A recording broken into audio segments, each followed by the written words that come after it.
Bonjour et bienvenue comme chaque semaine notre petite vidéo explicative pour parler de la semaine prochaine. La semaine prochaine pour le groupe compétiteur, semaine 4, là, du 20 janvier au 25 janvier. La semaine après, c'est la semaine de deload qui sera bien méritée. Donc, on repart encore une fois sur nos 4 compartiments de développement tout au long de la semaine qui va structurer l'ensemble de la semaine. L'aspect conditionnement qui est notamment le jour du mercredi pour que vous ayez une micro-pause entre les deux blocs de la semaine, début et fin de semaine. C'est notre dernière séance de bike erg sur le schéma endure. Et ensuite, en deload, vous pourrez avoir le choix de soit tester votre test de 20 minutes de nouveau, soit faire d'autres tests. Dans tous les cas, c'est la séance la plus dure. Pour moi, 5 fois 5 minutes on, 1 minute off. Et l'objectif, c'est d'être au-dessus de 110% du seuil à chaque bloc de 5 minutes. Voilà, c'est assez cossu et ça fera une bonne séance pour tourner les jambes, mais sans mettre trop de contraintes mécaniques sur le corps. Le run, encore une fois, optionnel pour ceux qui veulent bosser le run en ce moment, malgré les températures. J'ai augmenté tout simplement avant la deload le volume de temps sous tension à 170-180 BPM, qui est quand même l'objectif. Développer une foulée biomécanique irréprochable pour éviter le moindre coût énergétique et la moindre contrainte mécanique liée à chaque appui. Donc, se cadencer entre 170 et 180 à l'aide d'une application. Et on a deux fois 5 minutes on à 180 BPM, 2 minutes 30 de reste et de nouveau 5 minutes on. Ce qui fait que si vous êtes à peu près dans des allures cohérentes entre 1000 et 1200 mètres, ça nous fait un 4 km de run, c'est plutôt intéressant, mais encore une fois, la priorité reste et restera la cadence à avoir. Sur le compartiment force, là, rien ne change. On est toujours sur la même méthodologie des méthodes à poids répété ou poids continu. Vous prenez vos scores de la semaine précédente. On essaye d'augmenter le nombre de reps au même pourcentage en suivant les mêmes tempos indiqués. Et si et seulement si les semaines précédentes, vous avez validé le 5x6 avec la minute reste comme la méthode le demande, alors pour la semaine qui arrive, là, vous pouvez augmenter de 5%. Mais c'est uniquement si vous avez déjà validé le bloc. Si vous ne l'avez pas encore validé, vous essayez comme moi d'additionner rep par rep à chaque nouveau bloc.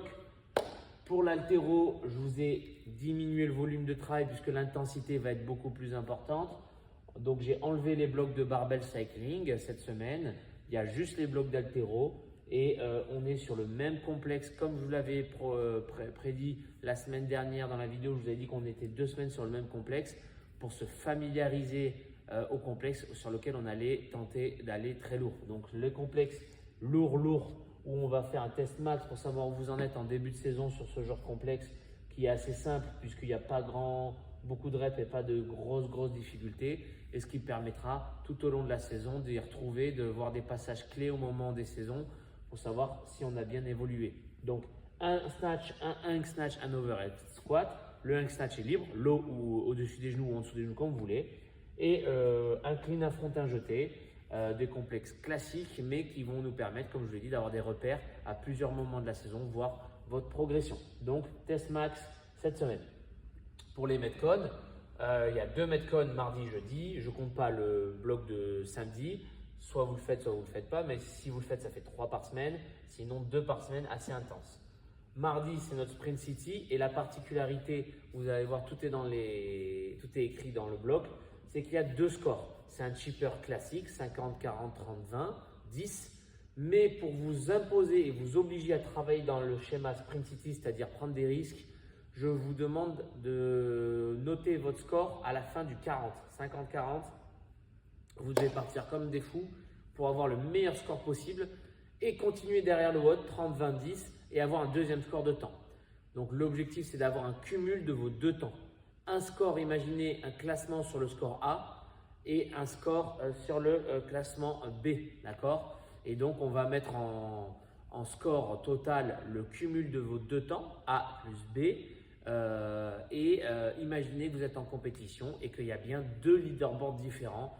Donc vous ne pouvez pas vous écouter pour avoir un bon score total, mais avoir un classement de merde en partie 1. D'accord? Donc voilà, imaginez ça, ça va vous mettre dans des conditions de compétition et de qualifieur.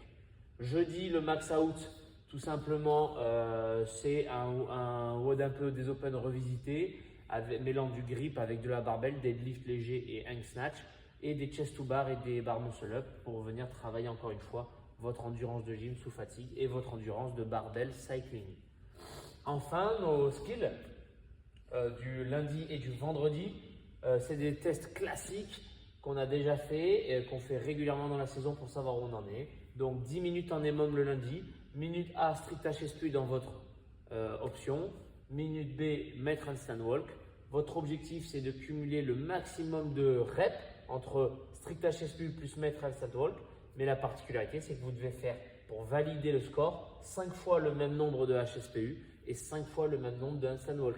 Donc si vous faites 20-20 mais que vous vous plantez dans le tour 3, c'est 0 votre score. Donc il faut trouver un score qui est au plus proche de la vérité sans vous brûler les ailes et sans être pas à votre niveau. Voilà tout l'enjeu du test.